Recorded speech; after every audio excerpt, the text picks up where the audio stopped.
So welcome my dear aspirants. तो आज का आपका 27 अक्टूबर 2025 का दिल्ली न्यूज़ एनालिसिस वो अरुणाचल टाइम्स का हम स्टार्ट करेंगे। सो अरुणाचल टाइम्स में जो फर्स्ट न्यूज़ है वो यक मेला 3.0 ऑर्गेनाइज एट पंग पंग कंगतेंग सो। ओके, ये पंग कंगतेंग सो आपका बोमदिला तवांग डिस्ट्रिक्ट में ही है। तो यहाँ पे अरुणाचल का याक मेला 3.0 स्टार्ट किया गया है। तो अगर याक मेला का बारे में अगर आपको देखेगा तो ये जो ऑर्गेनाइज मतलब प्रोग्राम था, इसको आपका मोन्यूल सोसाइटी वो इसको ये जो प्रोग्राम है उसको along with the Indian आर्मीज of the जो तवांग में जो इंडियन आर्मी है उसके साथ ये सोसाइटी मतलब फेस्टिवल को ऑर्गेनाइज किया था। तो ये जो याक मेला है ये बहुत इंपॉर्टेंट वहाँ में मतलब एस्पेक्ट्स रखता है, बिकॉज वहाँ का जो एनिमल्स में यक one of the most important domesticated animals होता है। ठीक है, ये एक ऐसा डोमेस्टिकेटेड एनिमल्स है जो वो लोग का मिल्क है ना, मीट, उसके अलावा उसका बहुत सा प्रोडक्टिविटी के लिए यक को यूज़ किया जाता है। ठीक है, तो ये जो मोन्यूल सोसाइटी है ये आपका जो तवांग का ही अपना वहाँ का जो रेसिडेंट मतलब मेजर ट्राइब्स वो है।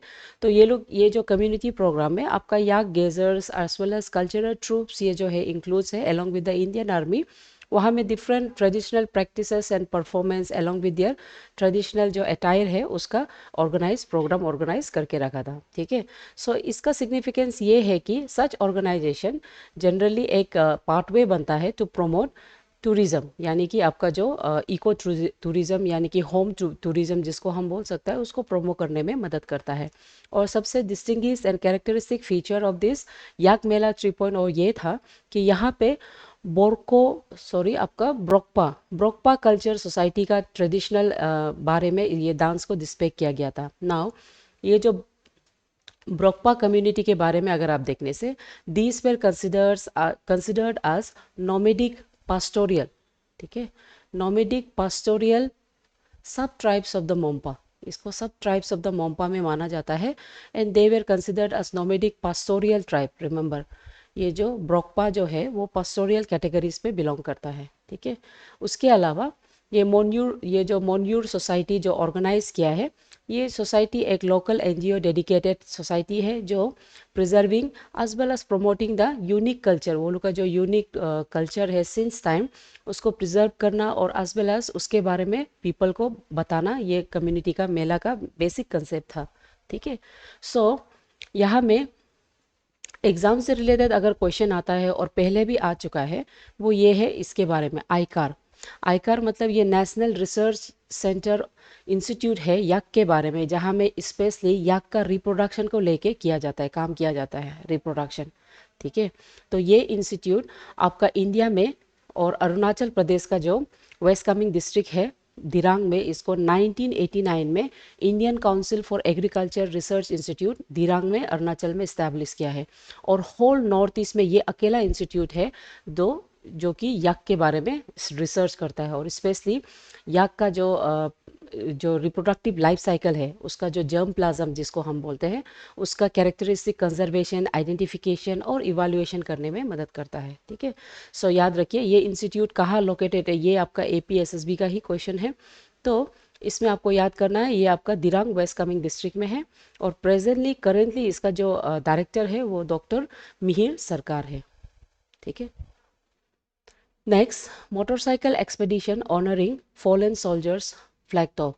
सो आपका जो लेफ्टिनेंट जनरल गंभीर सिंह ऑफ गुजरात कॉर्प्स, ठीक है, ये जो गुजरात कॉर्प्स का जो लेफ्टिनेंट जनरल है, ही हैज़ फ्लैग टॉप मतलब एक कम्युनिटी बेस्ड मोटरसाइकिल एक्सपेडिशन उन्होंने स्टार्ट किया है, जहाँ वो एक्सपेडिशन का नाम है saddle borne warrior motorcycle expedition.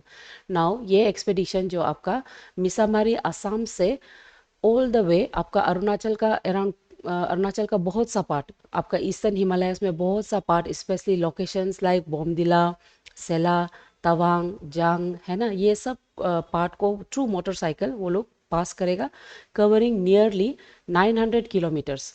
सो ये जो प्रोसेस है ये बेसिकली आपका जितना भी फॉलन हीरोज है ना, fallen heroes of the specially 1962 का जो वार है वो सब, एज वेल एज जितना भी आपका जो बॉर्डर प्रोटेक्शन आर्मी लोग है जो अपना लाइफ को ले डाउन किया है उसका कॉमेमोरेशन में, उसका ऑनर में ये राइट को रखा गया है।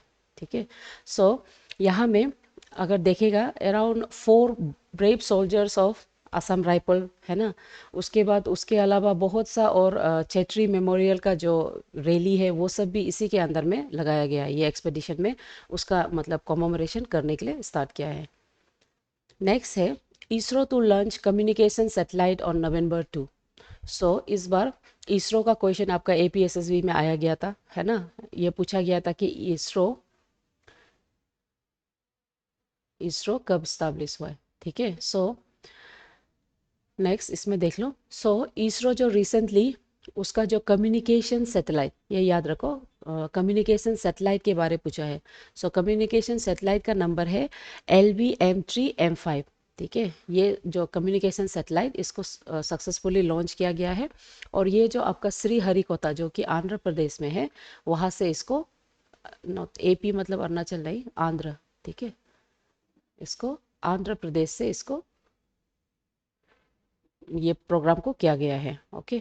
और इसका carrying capacity is around 4400 kg, और ये एक मल्टी ब्रेन कम्युनिकेशन सेटेलाइट होगा जिससे कनेक्टिविटी स्पेशली आपका जो मेरी टाइम एंड लैंड, ये याद रखिए, मेरी टाइम एंड जो लैंड कनेक्शन रीजन है जहाँ में क्रॉस कनेक्शन और या तो लीज कनेक्शन हो सकता है, ये सब कनेक्शन को कवर करने के लिए इसको बनाया गया है।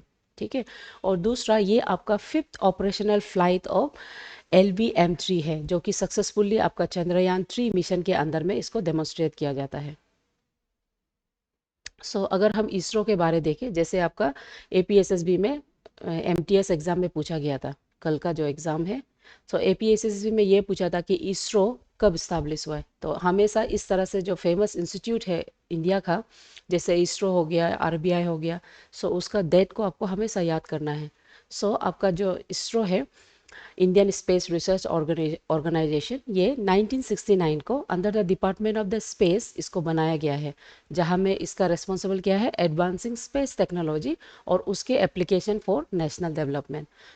इसरो से रिलेटेड जो आपका रिसेंट डेवलपमेंट है, जैसे कि हो गया आपका चंद्रयान जिसको हम मून मिशन बोलता है, मंगलयान जो कि मार्स मिशन है। उसके अलावा India is known for India is famous in research, specially आपका जो लॉन्चर्स है, PSLV लॉन्चर्स है ना, उसके लिए इंडिया बहुत फेमस है क्योंकि वो low cost and high efficient space capabilities बताता है। ठीक है। उसके अलावा इंडिया का इसरो के अंदर में फ्यूचर में मिशन में विजन में आपको क्या दिखाई देगा, गगनयान, यानी कि ह्यूमन स्पेस फ्लाइट के लिए वो लोग communication, navigation and earth observation के लिए वो लोग इसको एनहेंस कर रहा है। Next, WUF Act won't be implemented in Bihar if NDA bloc comes to power। आपको पता है कि रिसेंटली आपका बिहार का इलेक्शन होने आ रहा है। ठीक है। तो ये इलेक्शन में डिफरेंट पार्टीज का अपना व्यूज है। One of the NDA government जो फिलहाल पावर में है and want to be remain in the power, they have said कि ये जो वफ अमेंडमेंट एक्ट है उसको वो बिहार पे इम्प्लीमेंट नहीं करेगा। तो ये वफ अमेंडमेंट आपका मेंस स्पेशली APPSC का जो है उसमें ये क्या इतना इम्पोर्टेंट रोल प्ले करता है। तो लेट्स सी कि ये क्या है। यहाँ में देखिए, यहाँ में आपको अभी का हम जो जिस बताया है, तो ये वोफ अमेंडमेंट क्या है। ये वोफ अमेंडमेंट जो बेसिकली आपका वोफ एक्ट ऑफ 1995 के बारे में होता है, जहां में management and protection of the waqf property, यानी कि रिलीजियस एसेट, चैरिटेबिलिटी, कम्युनिटी, वो सब आपका जो इस्लामिक लॉ के अंदर में जो प्रोटेक्शन आता है वो एक्ट है। तो इसका न्यू अमेंडमेंट एक्ट में आपका जो वफ 2025 में जो पार्लियामेंट में बात चल रहा है अमेंडमेंट के बारे में, तो वहाँ में क्या है कि यहाँ में न्यू अमेंडमेंट इंक्लूड किया है जिसमें ज़्यादा transparency, digitisation and regulation of the previous वर्क प्रॉपर्टी किया जाएगा। और ये सब आपका सेंट्रल वर्क committee as well as state board के अंदर में आएगा। जहाँ में लैंड रिकॉर्ड, स्ट्रीमलाइन डिस्प्यूट, ये सब रिलेटेड एसेट्स को वो देखा जाएगा। इसको generally critics they are saying कि such provisions या तो such amendments वो आपका जो will undermine the state power, और साथ ही साथ वो minorities का right को वो curtail करता है। ठीक है। Next, East Timor joins ASEAN in block expansion since the 1990s। ये न्यूज़ को आप देख लीजिए।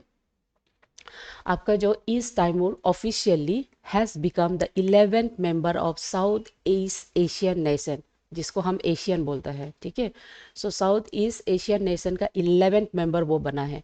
तो ये जो रीजनल कॉरपोरेशन है, ये रीजनल कॉरपोरेशन ये आपका सबसे पहले इस्ताब्लिश हुआ था 8 अगस्त 1967 में। सी ये जो है एशियन एसोसिएशन, ये भी एग्जाम लुक में ज़्यादातर एपीएसएसबी में इस तरह का क्वेश्चन पूछा जाता है कि कौन सा पर्टिकुलर ऑर्गेनाइजेशन कब फॉर्म हुआ है। तो ये एशियन ऑर्गेनाइजेशन भी इम्पोर्टेंट है, साउथ ईस्ट एशियन नेशन का ये ऑर्गेनाइजेशन है जिसमें बायलैटरल मतलब ब्लॉक फॉर्मेशन। सो ये जो 8 अगस्त 1967 में इन बैंकॉक यानी कि थाईलैंड में फॉर्म किया था अलोंग विद द 5 मेंबर्स, जैसे Indonesia, Malaysia, Philippines, Singapore and Thailand. और आज इसका 11 मेंबर्स है, इसको याद रखिए। 11 मेंबर्स में सबसे करंट अफेयर्स फॉर्म में आपको इसको याद रखना है कि ईस्ट टाइमूर रिसेंटली 2025 में ज्वाइन किया है। तो ये करंट अफेयर्स फॉर्म में आपके लिए बहुत इंपॉर्टेंट होता है, ठीक है। दूसरा आपको ये याद रखना है कि इंडिया इसका डायलॉग पार्टनर है, लेकिन कंप्लीटली एसोसिएशन का ग्रुप नहीं है, क्योंकि साउथ ईस्ट एशियन नेशन बोलने से इंडिया वहाँ नहीं आएगा। इंडिया तो एक साउथ एशियन नेशन है, नॉट साउथ ईस्ट, ठीक है। सो इंडिया इसका अंदर में इसका ब्लॉक डायलॉग पार्टनर बोल के आता है, नॉट द एसोसिएट मेंबर्स। इसको याद रखें क्योंकि ये क्वेश्चन आपका एपीपीएससी का है, एपीपीएससी, ठीक है। एपीपीएससी में पूछा गया था कि साउथ ईस्ट एशियन नेशन में कौन जो मेंबर नहीं है, तो वो इंडिया नहीं है, ओके। उसके बाद एपीएसएसबी के लिए जैसे कब फॉर्म हुआ है ये ज़रूरी होता है, और कौन नया है वो भी है, ठीक है। तो ये एसोसिएशन का ऑब्जेक्टिव क्या होता है, ये जो आपका regional piece, stability, economic growth and cultural cooperation among the South East Asian nation के लिए ये करने में मदद करता है, जिसमें वो unity and collaboration for the with the shared progress के साथ बन सकता है। ये एक रीजनल मतलब डिप्लोमेसी एंड इकोनॉमिक इंटीग्रेशन के अंदर में आता है। Next, Japan successfully launches new cargo spacecraft to deliver supplies to International Space Station. So, Japan, one of the emerging nations in aeronautic space. तो जापान का रिसेंटली जो space agency जासा successfully आपका H3 rocket carrying a new cargo spaces, जिसका नाम है HTV-X1। ये cargo spaces को वो लोग का जो स्पेस सेंटर है तानगेसीमा तानगेसीमा स्पेस स्टेशन से वो लोग इंटरनेशनल स्पेस स्टेशन में सेंड किया है, ठीक है। सो ये after India, sorry after US, Russia, India, Japan जो फोर्थ नेशन है जो इस तरह से मतलब इंटरनेशनल स्पेस में अपना मार्क छोड़ रहा है, ठीक है।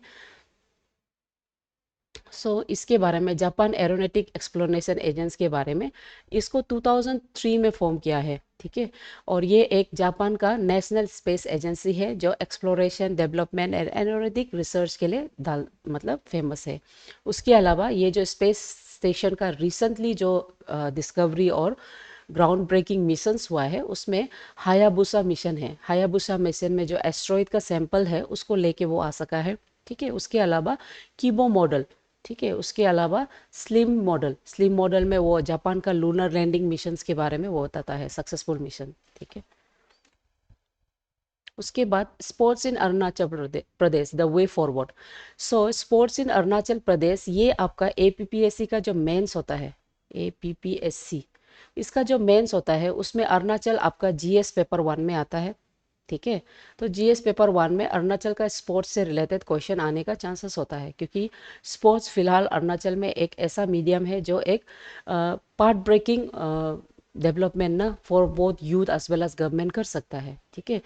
अभी अरुणाचल बहुत सा कल्चर, स्पेशली स्पोर्ट्स कल्चर के लिए बहुत फेमस है, जैसे कि उसका एंकलिंग ट्रोथ हो गया या तो कैनाउ फेस्टिवल हो गया, इस तरह से, ठीक है। ये उसके बारे में एक जिस्ट है, आप लोग इसको गो थ्रू करिएगा। और ये जो पैराग्राफ्स लोग है ये लोग आपको एनहेंस मतलब मदद करेगा, अगर आप लोग के पास टाइम से तो उसका थ्रू से पढ़ लीजिए। ये आपको मदद करेगा, अंडरस्टैंड देगा कि अरुणाचल का स्पोर्ट्स प्रेजेंट लेवल में बहुत आगे निकल गया, नेशनल लेवल पे पहुंचा है, ठीक है। बहुत सा नेशनल एशियन गेम्स लोग में वहाँ का जो यूथ्स है they are being one of the participant. उसके अलावा अरुणाचल का इंडिजीनियस गेम जैसे कि दापो न्यरियम, देजुक जुमान है ना, ये लोग बहुत स्पोर्ट्स को मतलब बढ़ावा दे रहा है। Traditional sports with the modern sports का कोलैबोरेशन देखने को मिल रहा है, जैसे एंकलिंग ट्रॉथ फेस्टिवल्स हो गया, एडवेंचरस फेस्टिवल जो मेचुका में रखता है। तो ये सब आप एग्जाम्पल के फॉर्म में ये जो स्पोर्ट्स इन अरुणाचल के बारे में वे फॉरवर्ड में आप मेंशन कर सकता है। उसके बाद how waterways are redefining connectivity in North East, ये क्वेश्चन है आपका 2022, यानी कि 2020 और 2021 का जो मेंस था, ठीक है, ये मेंस का क्वेश्चन है आपका। और ये क्वेश्चन को आपका रीडर्स फॉलो में रखा है, that's why I have taken this extract.